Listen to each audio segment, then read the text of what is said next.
I never believed that a house could harbor a soul until I inherited my grandmother's old mansion. The moment I crossed its threshold, a heavy silence wrapped around me, punctuated only by the soft creak of floorboards and a whispering that seemed to breathe from the walls themselves.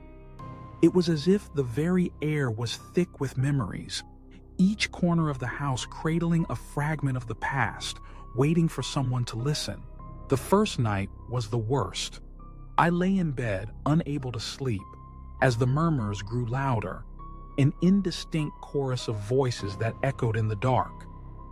At first, I convinced myself it was just the wind sneaking through old windows, but the feeling of being watched was undeniable.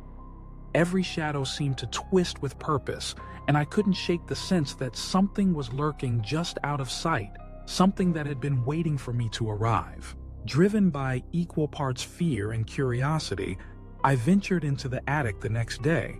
Amid dusty relics and forgotten memories, I discovered an antique mirror framed in dark, ornate carvings. The moment I stared into its glass, my reflection wavered and then changed. I saw, behind me, the faint outline of a woman, a figure draped in sorrow and longing. I spun around, but the attic was empty save for cobwebs and old trunks. The unsettling vision left me shaken, but nothing prepared me for what I uncovered next. Tucked away in a corner of the attic was a weathered journal. Its pages, yellowed with age, told the tragic story of a forbidden love that had haunted the family for decades.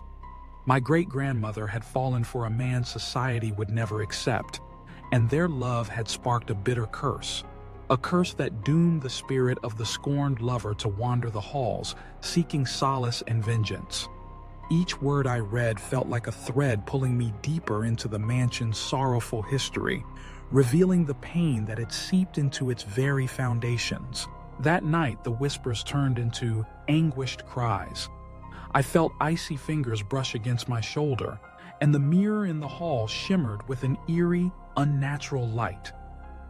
The spectral woman from the mirror appeared again, her eyes pleading, as if begging me to end her torment.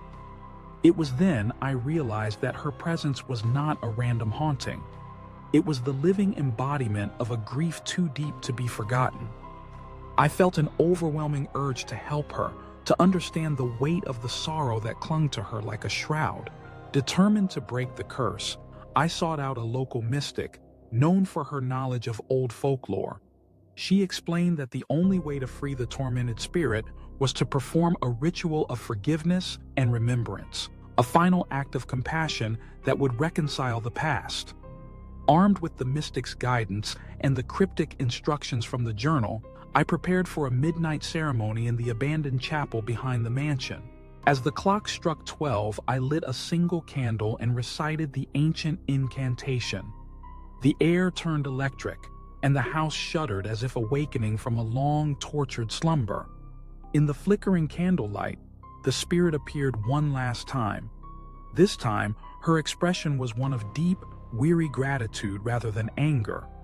Slowly, as if carried away on a gentle breeze, she dissolved into a cascade of light, leaving behind only a lingering warmth that gradually replaced the oppressive chill. The whispers never returned, and the mansion, once a prison of sorrow, became a quiet sanctuary. Yet, sometimes when the night is still and the moon hangs low, I can still feel a tender presence in the shadows, as if the past, finally at peace, is silently saying thank you.